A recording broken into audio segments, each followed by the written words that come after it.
The Bucks beat the Pacers 117-101 to pick up their first win in the series. And the Bucks did something that you absolutely have to do when you're in the playoffs. You have to win great role player games. And they did tonight. Gary Trent Jr. goes insane. Just doesn't miss for like the entire game. Meanwhile, everyone for the Bucks and the Pacers, unless you were named, Giannis or Pascal Siakam, no one else made shots. It was kind of incredible. Gary Trent Jr. goes crazy. 37 points, 9 of 12 from 3. AJ Green, I guess he did shoot it well. He was 4 of 8 from 3. Giannis, he had 37. Pretty clear. Pacers have no answers for him. He did whatever he wanted in game 1, whatever he wanted in game 2. Game 3 tonight, he was dominant. The difference is in game 1, he didn't have any help. Game 2, Bobby Portis goes for 28, but the Pacers actually made open shots in that game. And tonight, however, Pacers didn't do that. I thought that they got better shots than the Bucks did in that first half. For the game as a whole, second half got a little weird, but I thought for the most part, when the game was close, the Pacers did a better job of generating good looks. They just didn't make them tonight. They were 13 of 41 from 3, and you're not going to win games when you shoot the ball that poorly, and you're playing against Giannis, who goes for 37, and Gary Trent Jr. also gets 37. While the Pacers couldn't buy a bucket, Gary Trent Jr. just seemed to make everything. And with every 3 that he hit, the Pacers just felt like they got more and more desperate. So in that second half, I felt like they settled for a lot of really bad shots. Siakam came out in the fourth quarter with a lot of force and scored, I think, like the Pacers' first 7.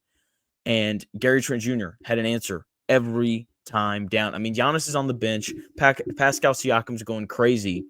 And the Pacers couldn't cut into that Bucks lead. And for the rest of that fourth quarter, it just felt like a lot of lazy three-point attempts and what was a really bad effort for the Pacers to get back into that game. And look, when the Bucks make shots, the game slows down.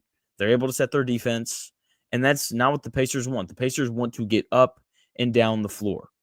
And they weren't able to do that in the second half as part of why the Bucks played as well as they did and why they got as many stops as they did. I thought in the first half, the Pacers looked better. They were up 10 at the break despite not shooting very well. Then the Gary Trent Jr. 18-point third quarter happens where he's just, I think he hit 5 threes in the quarter and he got fouled on a 3-point attempt as well. And all that happened and the Pacers just kind of fell apart. Pascal Siakam was the only Pacer who played well from start to finish. 28 points on 12 of 19 shooting. Hard to ask him to do too much more than that. Tyrese Haliburton simply has to be better than what he was tonight. And look, it's nights like tonight why he was voted the most overrated player in the NBA by his peers. Sure, he had 10 assists, but the guy's got to score more. He only took 11 shots. And I think that, when your team is struggling to score the way that the Pacers were tonight, if you're the best player on your team, you have to look to score more. And Tyrese Haliburton didn't do that. He's very fine with making the extra pass, which is great. But sometimes, he's got to learn to play to look to score a little bit more. I thought there were times where he'd go by whoever was guarding him, and he had a layup, contested or not, and he'd give it up to Andrew Nembhard, who hasn't shot the ball very well from 3 this year. And the Pacers wouldn't score when they could have because Haliburton had a layup, but he passed up on it. So he's got to look to score a little bit more.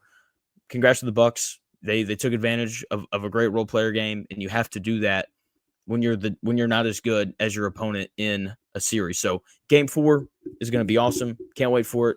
I'll have a video out Sunday after game 4 of the series. I'll also have one out later tonight after Lakers and Timberwolves ends. Make sure you subscribe. I'll talk to you right after Lakers versus Timberwolves.